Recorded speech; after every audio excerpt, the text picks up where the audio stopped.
बाबासाहेब म्हणायचे, माझ्या जीवनाचं तत्वज्ञान म्हणजे बुद्धाचं तत्वज्ञान आहे. माझ्या जीवनाचं तत्वज्ञान स्वातंत्र्य, समता, बंधुत्व, न्याय याच्यावर आधारलेलं आहे.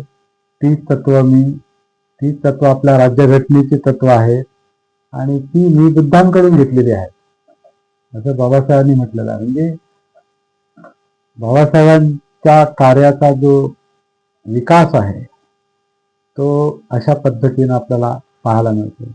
बुद्धांचं सुद्धा तसंच आहे. राज्यत्याग केल्यानंतर, म्हणजे बुद्धांनी गृहत्याग केला नाही हे आपण परत परत म्हणतो. बुद्धांनी गृहत्याग केला हे खरं नाही.